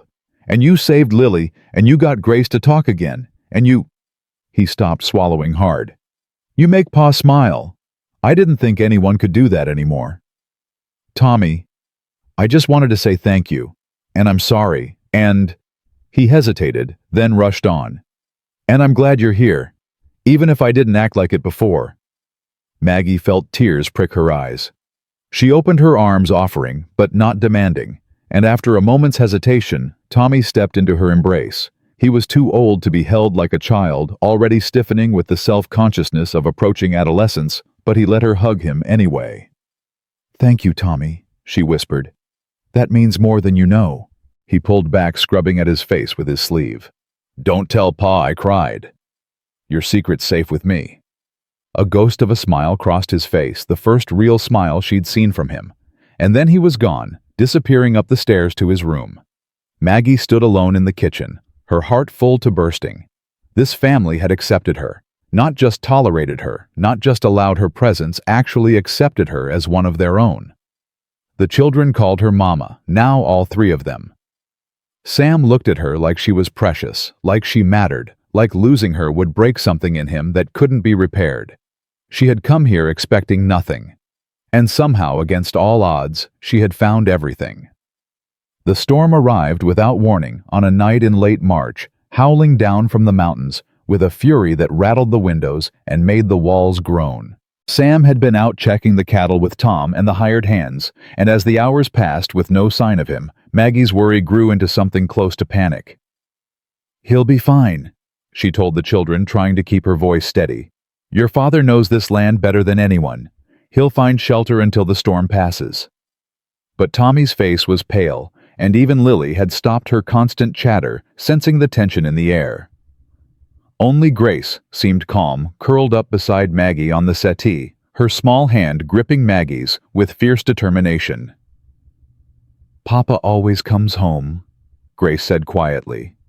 "He promised Mama he'd always come home." The words were meant to be comforting, but they sent a chill down Maggie's spine. Sarah had believed that too, probably. Had believed her husband would always be there, that their family would always be whole. And then she'd died, and promises had turned to ash. "Of course he will," Maggie said, pulling Grace closer. "Of course he will." The front door crashed open just after midnight. Maggie leaped to her feet, her heart in her throat, and then Sam was there, covered in snow, his face raw from the cold, but alive, whole, safe. "Sam!" She flew across the room and threw herself into his arms, not caring about the snow or the cold or the children watching. I was so worried. The storm came so fast and you were gone for hours and I'm here. His arms came around her, crushing her against his chest. I'm right here. I'm sorry I scared you. Don't do that again. Her voice was muffled against his coat. Don't you ever do that again. Papa. Lily launched herself at Sam's legs, nearly toppling them both. Tommy hung back, trying to look mature and unconcerned, but his relief was written all over his face. And Grace. Grace simply smiled a small, knowing smile that said she'd never doubted her father would return. They got Sam warmed up and fed the children, finally settled back in bed with promises that Papa would be there in the morning. And then at last, Maggie and Sam were alone in the kitchen, the fire crackling low, the storm still raging outside. I found something, Sam said quietly. Before the storm hit, I was at the old Miller cabin, the one that's been abandoned since the family moved east. Someone's been using it recently. There were supplies of bedroll papers. What kind of papers? Sam reached into his coat and withdrew a folded document, water-stained but legible. A letter. From Victor Crane to Charlotte Webb, dated 3 days before Sarah died. Maggie's blood went cold. What does it say? See for yourself. She took the letter with trembling hands and read. The words were careful coded, but their meaning was clear enough. Crane was instructing Charlotte to visit Sarah to tell her something that would ensure she came to the bank the next day. He mentioned the arrangement and the final piece, and promised that Charlotte would be rewarded for her patience. He planned it, Maggie whispered. Whatever happened to Sarah, Crane planned it, and Charlotte helped him. I don't know what they did to her. Sam's voice was raw with rage and grief. The fever took her. Doc Mason confirmed that. But fevers don't come from nowhere. Someone gave her something. Poisoned her maybe, or exposed her to something that made her sick. Can you prove it? With this letter? Maybe. If I can find more evidence, if I can get someone to talk. Sam's hands curled into fists. Crane's been careful, but he's not perfect. He made a mistake leaving this behind. He'll make others. Maggie set the letter down and took Sam's hands in hers. Whatever you need to do, I'll support you. But Sam, please be careful. If Crane finds out you have this, he won't. Not until I'm ready for him to know. Sam's eyes met hers, and she saw the determination there, cold and implacable.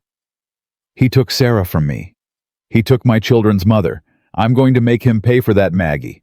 Whatever it takes. I know. She squeezed his hands. Just don't lose yourself in the process. Don't become someone Sarah wouldn't recognize. Something in Sam's expression softened. He pulled her close, resting his forehead against hers. You keep me anchored, he said quietly. Every day you remind me what I'm fighting for. Not just vengeance. Not just justice. But this life we're building. This family. Our family, Maggie whispered. Our family. He kissed her, then deep and desperate, and she felt the last barriers between them crumbling. This wasn't the careful distance of their early days, wasn't the tentative exploration of recent weeks. This was need raw and honest, two people reaching for each other in the darkness. Maggie, his voice was rough against her lips. I need. I know. She pulled back just enough to meet his eyes. I need it too. They made their way upstairs to his room. Their room now, though she hadn't officially moved in. The storm howled outside, but inside there was only warmth. Only the two of them. Only the quiet miracle of finding each other in a world that had tried so hard to break them both. Afterward, lying tangled together beneath the quilts, Sam told her everything. About the day Sarah died, how he'd been miles away chasing cattle that had broken through a fence, how he'd come home to find her burning with fever, how he'd held her hand through 3 days of agony before she finally slipped away. about the guilt that had eaten him alive ever since the certainty that if he'd been there, if he'd done something different, she might have survived. "It wasn't your fault," Maggie said softly, her hand pressed over his heart. "You couldn't have known. I should have protected her. That was my job, to protect her, to protect our children, and I failed." "You didn't fail. Someone did this to her deliberately. Someone took her from you. That's not failure, Sam. That's murder." The word hung between them, heavy and terrible. Sam was quiet for a long moment. "I loved her," he said finally. "I'll always love her. But what I feel for you, it's not less, Maggie. It's not a replacement. It's something different, something new, and it's real. I need you to know that." "I know." Maggie pressed closer to him. "I'm not jealous of Sarah. I'm grateful to her in a way. She made you the man you are. She gave you those beautiful children. And she—" Her voice caught. "She left a space in this family that I get to fill. That's not a burden. That's a gift." Sam gathered her closer, his arms tight around her. "I don't deserve you." "Maybe not." She smiled against his chest. "But you're stuck with me anyway." They slept, eventually wrapped around each other, the storm still raging outside, but somehow unable to touch them. And for the first time in longer than he could remember, Sam Thornton dreamed of something other than death and loss. He dreamed of the future. The morning dawned gray, and still the storm having blown itself out sometime before sunrise. Maggie woke alone in the bed, which didn't surprise her. Sam had always been an early riser. She dressed quickly and went downstairs, expecting to find him in the kitchen with coffee. Instead, she found Grace standing by the front window, her face pale with fear. "Mama, Maggie?" The little girl's voice trembled. "Tommy's gone." Maggie's heart stopped. "What do you mean, gone? He's not in his room. He's not anywhere. And Papa's looking for him, but—" Grace pointed out the window. "There's tracks. In the snow. Someone took him."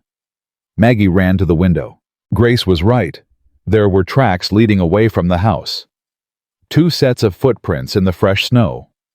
One small, one large. And beside them, the marks of a horse being led.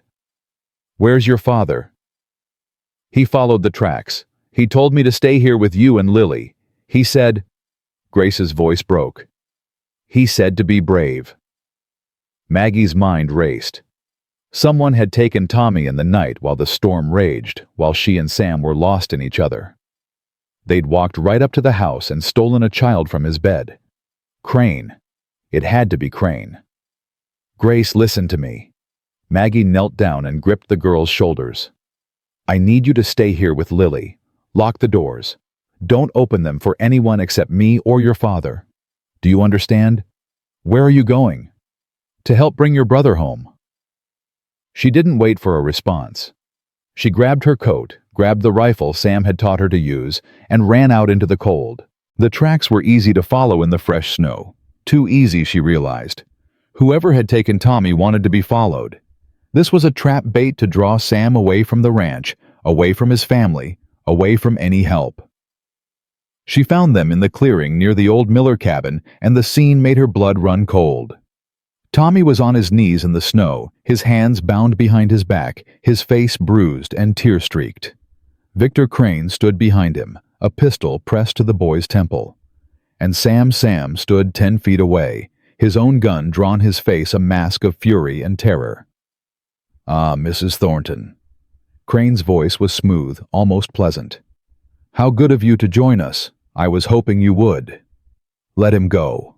Sam's voice shook with rage. "This is between you and me, Crane. The boy has nothing to do with it." "On the contrary, he has everything to do with it. He's leverage, Mr. Thornton. Something to ensure your cooperation." "What do you want?" "What I've always wanted. The ranch. Your land. Everything you have." Crane's smile was ice. "I've been patient, you see. I waited for grief to break you. I waited for the burden of raising 3 children alone to crush you. But you refused to bend.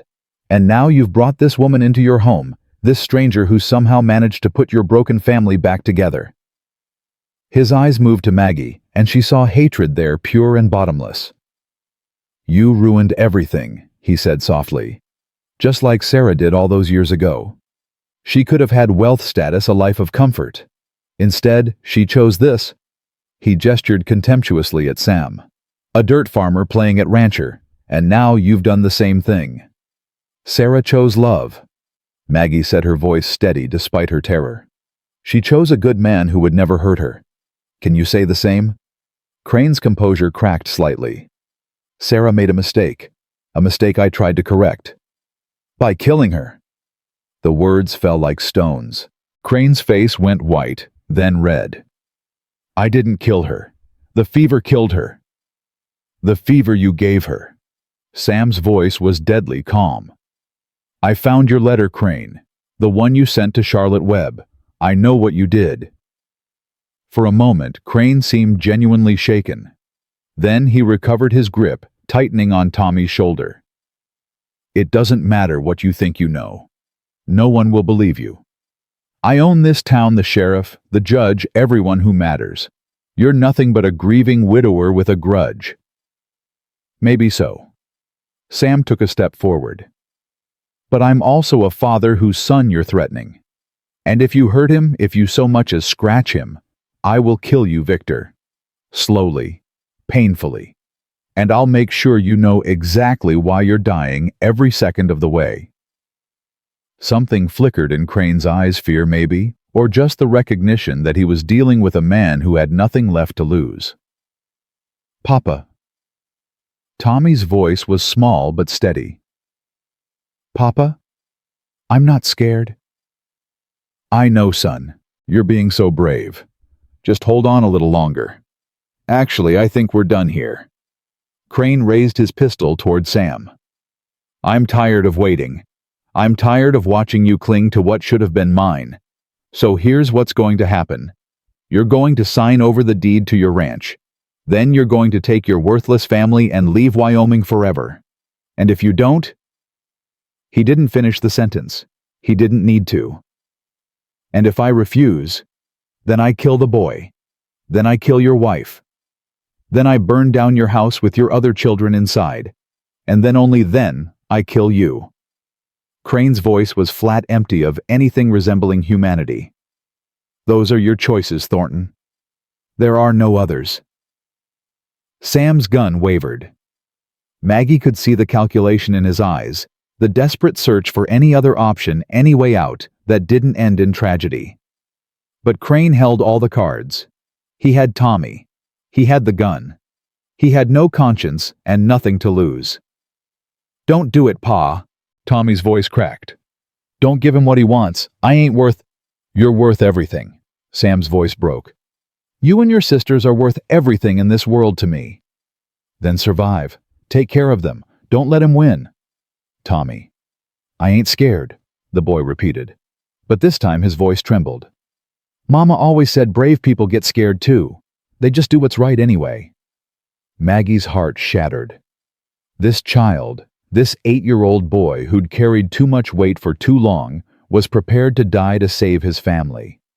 Was telling his father to let him go. She couldn't let that happen. "Mr. Crane." Her voice rang out clear and strong, cutting through the tension. "I have a counteroffer." Crane's eyes snapped to her, surprised.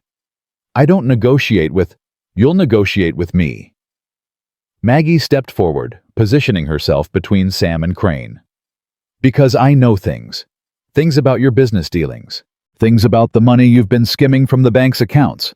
Things I found in the papers you left at the Miller cabin." It was a bluff. She hadn't found anything of the sort, but she watched Crane's face go pale and knew she'd struck a nerve. "You're lying." "Am I?" "You kept records, Mr. Crane. Careful, detailed records of every payment you made, every official you bribed, every law you broke. You couldn't help yourself, men like you never can. You need to see the evidence of your own cleverness." "There are no records." "Then you won't mind if I tell the territorial marshal where to look. I sent a letter this morning before I followed you here. If anything happens to this family, anything at all, that letter will reach its destination. And then your whole empire comes crashing down." Crane's composure shattered completely. You're bluffing. You have to be bluffing. Try me. The moment stretched, tension crackling in the cold air. Maggie held Crane's gaze, refusing to look away, refusing to show fear. Behind her, she heard Sam's sharp intake of breath, felt his readiness to move if the opportunity arose. And then, incredibly, Crane's gun hand began to tremble. "You think you've won," he said, his voice shaking with rage. "But this isn't over. He never finished the sentence. A shot rang out, and Crane crumpled to the snow, the pistol falling from his nerveless fingers. Maggie spun around. Behind her, standing at the edge of the clearing with a rifle still raised, was Tommy's foreman, Tom. And beside him, her face grim with satisfaction, stood Doc Eleanor Mason. "Took you long enough," Tom said to Sam. "We've been tracking this snake since dawn." "You—" Sam's voice failed him. He ran to Tommy, falling to his knees in the snow, gathering his son into his arms. Tommy, are you all right?" "I'm okay, Pa." The boy was crying now, great heaving sobs of relief. "I'm okay. I knew you'd come. I knew you wouldn't let him hurt me." Sam held him tight, rocking him, his own tears streaming down his face. And Maggie. Maggie stood in the snow and watched, her heart so full she thought it might burst. It was over. The threat that had hung over this family for years, the shadow of Victor Crane and his obsessive hatred, it was finally truly over. Doc Mason approached her, expression softening as she looked at the reunited father and son. "He'll live, unfortunately," she said, jerking her head toward Crane's fallen form. "Shoulder wound. He'll face justice now, real justice, not the kind he could buy. The territorial marshal's already on his way. Seems someone really did send a letter." Maggie blinked. "But I was bluffing. I didn't—" "I did." Doc Mason's smile was fierce. 2 days ago, after I heard what Sam was digging up. Figured it couldn't hurt to have backup. Turns out I was right." Sam rose, Tommy still clutched in his arms, and crossed to where Maggie stood. His free arm came around her, pulling her close, and for a long moment, the three of them just held each other. "You saved him," Sam said, his voice rough with emotion. "You walked into a trap, and you saved our son. I was terrified the whole time. That's what brave people do." He pressed a kiss to her forehead. "They get scared, and do what's right anyway." Tommy reached out and took Maggie's hand, his small fingers intertwining with hers. "Thank you," he said quietly. "Thank you, Mama." It was the first time he'd called her that without the qualifier. The first time he'd claimed her fully as his own. Maggie's tears spilled over, but she was smiling. "Let's go home," she said. "Your sisters are waiting." The ride back to the ranch felt longer than any journey Maggie had ever taken, though it couldn't have been more than a mile. Tommy sat in front of Sam on horseback, wrapped in his father's coat, his small body still trembling with the aftershocks of fear. Maggie rode beside them on the horse Tom had brought, her eyes never leaving the boy's pale face. Grace and Lily were waiting on the porch when they arrived, having disobeyed Maggie's instructions to stay inside. The moment Lily saw her brother, she burst into tears and ran toward them, her small legs churning through the snow. Tommy, you came back." Sam dismounted and lifted Tommy down just in time for Lily to crash into her brother's legs, nearly knocking him over. Grace followed more slowly, but her face was luminous with relief. "I knew you'd come home," she said quietly, taking Tommy's hand. "I told Lily. I said Papa and Mama would bring you back, and they did." Tommy knelt down and pulled both his sisters into a fierce embrace. "I'm sorry I scared you. I'm sorry His voice broke. "I should have fought harder. I should have—" "You were brave," Maggie said firmly, kneeling beside them. "You were the bravest boy I've ever known. Don't you dare apologize for something that wasn't your fault." "She's right." Sam crouched down to join them, gathering all three children into his arms. "What happened wasn't your fault, son. It was the fault of a very bad man who's going to pay for what he did. The only thing you did was survive. and that's exactly what you were supposed to do." They stayed like that for a long moment, the five of them huddled together in the snow, holding on to each other like survivors of a shipwreck, finally reaching shore. And in a way, that's exactly what they were, survivors clinging to each other after years of storms had tried to tear them apart. The weeks that followed brought a kind of peace the Thornton Ranch hadn't known in years. Victor Crane was transported to Cheyenne to face trial for kidnapping conspiracy, and after Charlotte Webb broke down and confessed everything in exchange for leniency accessory to murder. The poison that had killed Sarah, it turned out, had been administered through a bottle of rosewater Charlotte had given her as a gift during her visit. Slow-acting enough to seem like natural fever, deadly enough to ensure she'd never recover. Sam received the news in the kitchen with Maggie beside him, and for a long moment he simply sat there staring at nothing. Then he put his head in his hands and wept great racking sobs that seemed to come from somewhere deep inside him. A wound that had been festering for 2 years finally lanced and drained. Maggie held him through it, saying nothing, just letting him grieve. And when the tears finally stopped, he looked at her with red-rimmed eyes and said, "She didn't just die, she was murdered. And I spent 2 years blaming myself for not being there when the truth was, I couldn't have saved her no matter what." "You couldn't have known." "No, but I know now." His jaw tightened. "And knowing it doesn't bring her back, but it helps. It helps to know it wasn't some random cruelty of fate. It was a choice someone made, and that someone is going to face justice." Charlotte Webb was arrested that same week. She tried to flee to California, but the territorial marshal caught her at a train station in Salt Lake City. The trial, when it came, was short and decisive. Both she and Crane were sentenced to hang a judgment that sent shockwaves through Redstone Valley, where Crane had controlled so much for so long. "It's over," Doc Mason told Maggie when she stopped by to check on the family a few days after the sentencing. "Really over this time. That man's shadow has hung over this territory for years. Now it's finally gone." "Does it feel strange?" Maggie asked.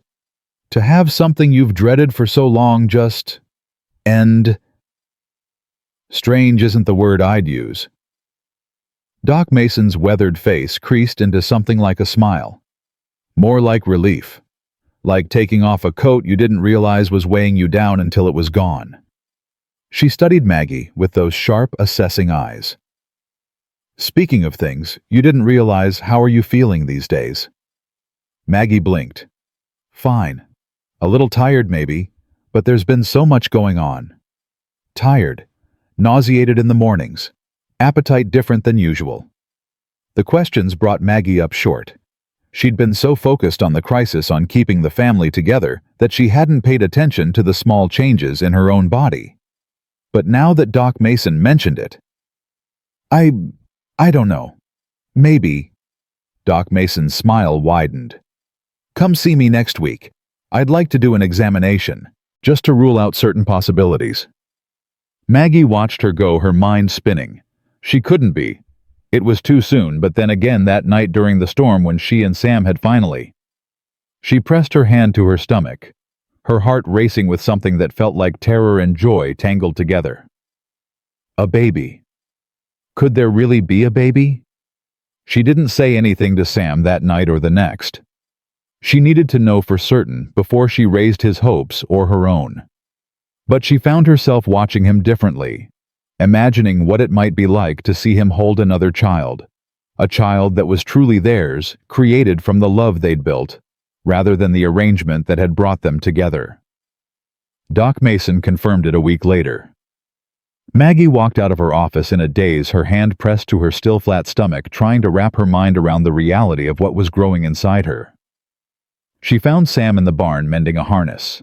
He looked up when she entered, his face softening the way it always did now when he saw her. "Hey, everything all right? You look..." He stopped, his eyes narrowing.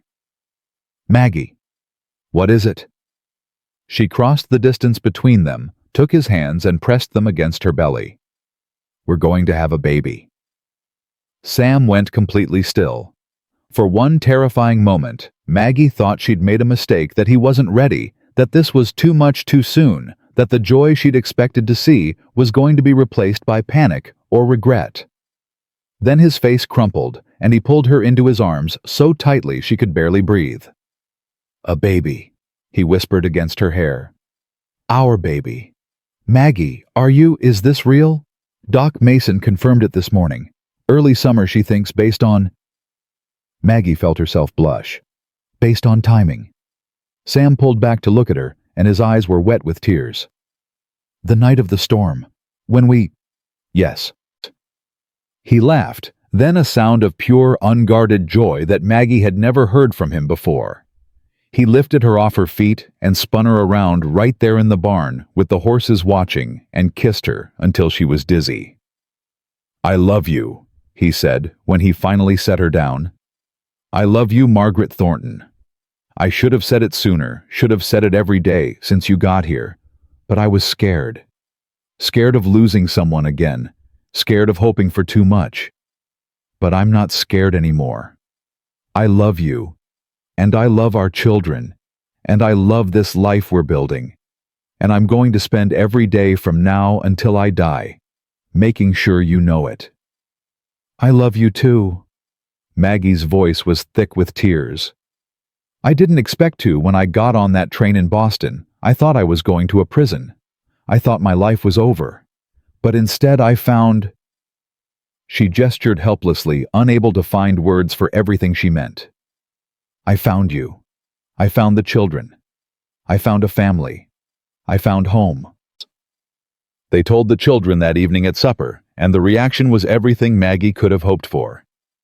Tommy went quiet processing, then broke into a grin so wide it transformed his whole face. Grace clapped her hands and immediately began making plans for how she would help take care of the baby. And Lily. Lily threw herself at Maggie's middle and announced loudly that she was going to be the best big sister in the whole world. "Can we name it?" she demanded. "Can I pick the name?" "We'll all pick together," Sam said, laughing. "It's a family decision. I want to name it Butterfly. Maybe we'll keep that as a backup option." That night, after the children were in bed, Sam took Maggie's hand and led her out to the porch. The sky was clear, blanketed with stars, and the spring air carried just a hint of warmth, the first suggestion that winter was finally releasing its grip on the land. "I want to show you something," he said. "Stay here." He disappeared inside and returned a moment later carrying a small wooden box. When he opened it, Maggie saw a ring, a simple gold band with a small diamond worn smooth by years of wear.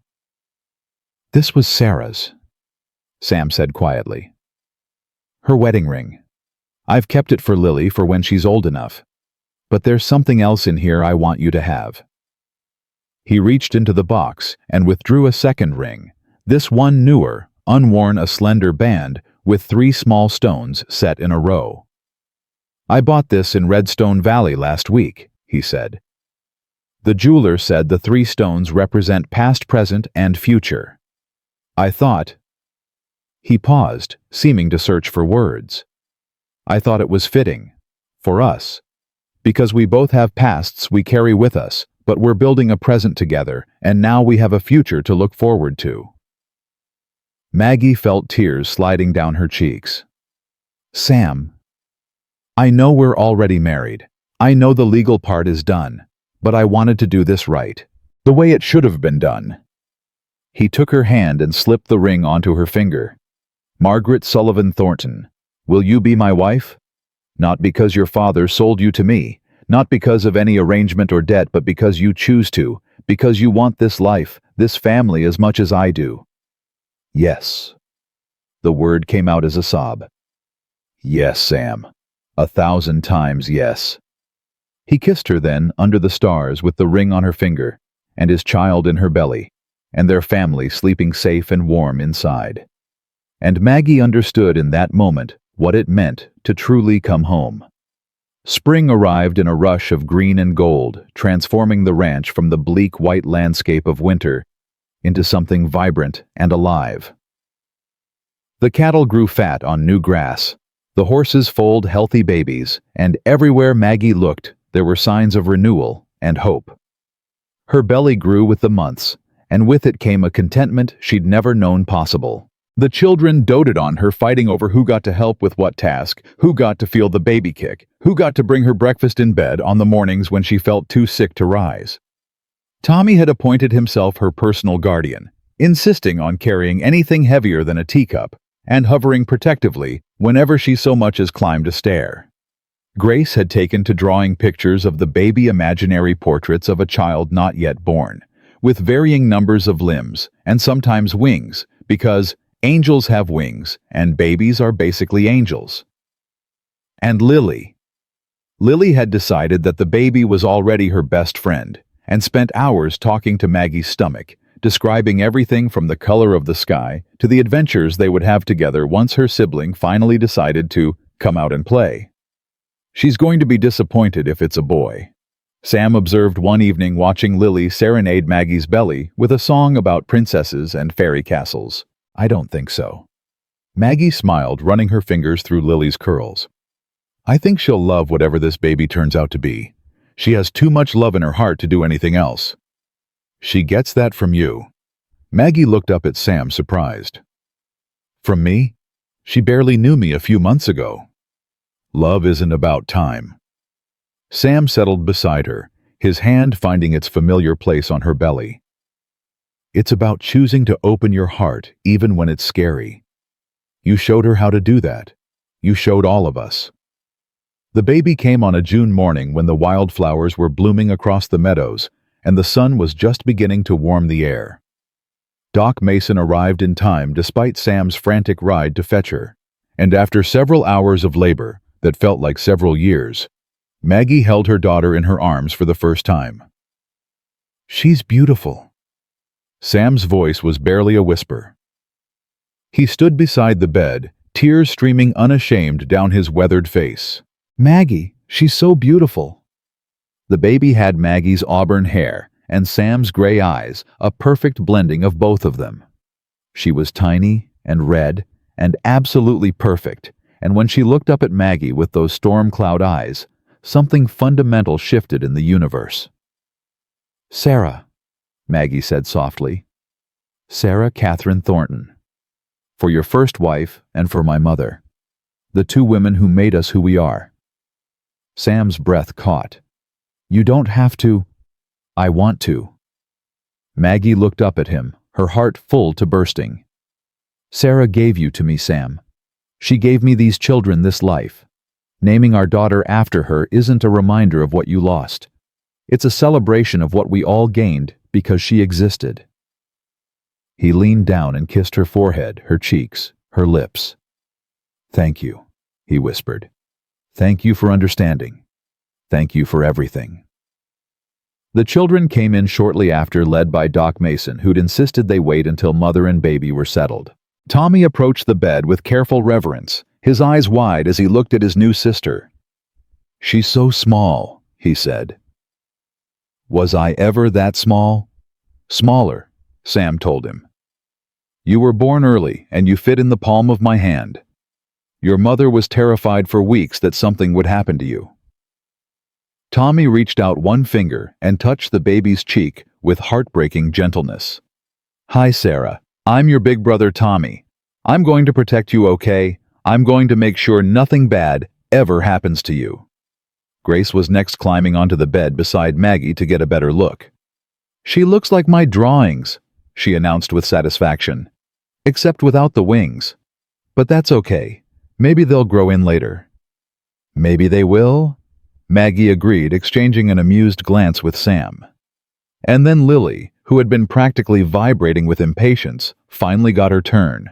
She scrambled up onto the bed with complete disregard for her mother's exhaustion and peered at the baby with intense focus. She's wrinkly, Lily pronounced. All babies are wrinkly at first, Sam said. You were wrinkly too. I was not. Lily looked outraged at the suggestion. Then her expression softened and she leaned close to the baby's ear. Hi, Sarah. I'm your big sister Lily. I've been waiting for you forever. We're going to have so many adventures together. I'm going to teach you everything, how to catch frogs and climb trees and make Papa give you extra dessert. Maybe leave out that last part, Sam muttered, but he was smiling.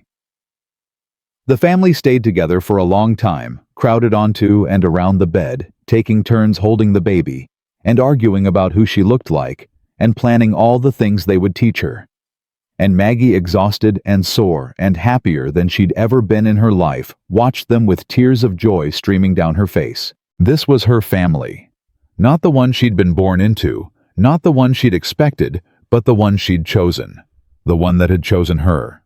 And it was perfect. The summer passed in a golden haze of new motherhood and family joy. Maggie recovered her strength quickly, and soon baby Sarah was a fixture at all family activities, strapped to someone's chest during meals passed from arms to arms during evening readings, sleeping in her cradle by the fire, while her siblings played nearby. The ranch prospered.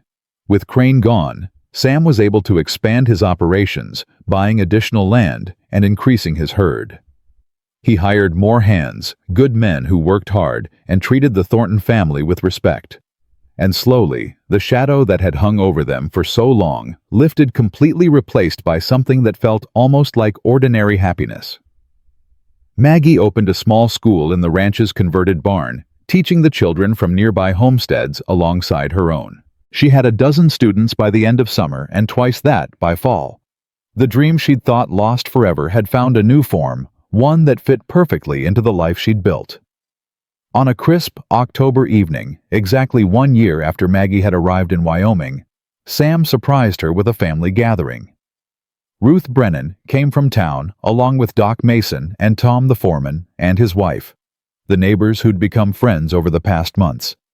People who had watched the Thornton family heal and had celebrated each step of their journey. "A toast," Sam said, raising his glass. "To family. Not just the one we're born with, but the one we choose. The one we build piece by piece, through love and sacrifice and stubborn determination. To family." The gathering echoed.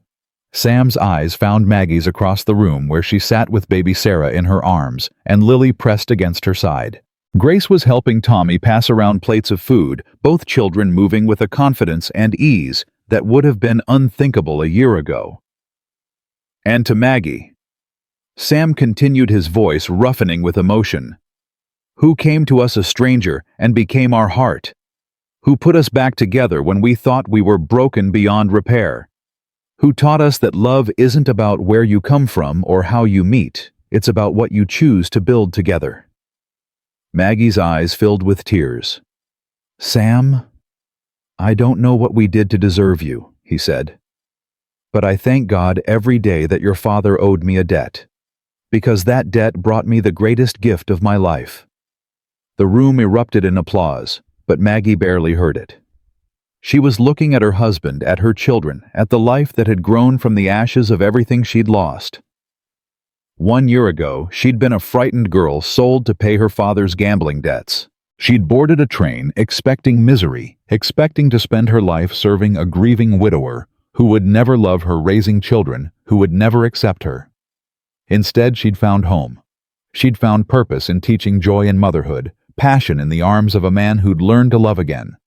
She'd found 3 children who called her mama and meant it with their whole hearts.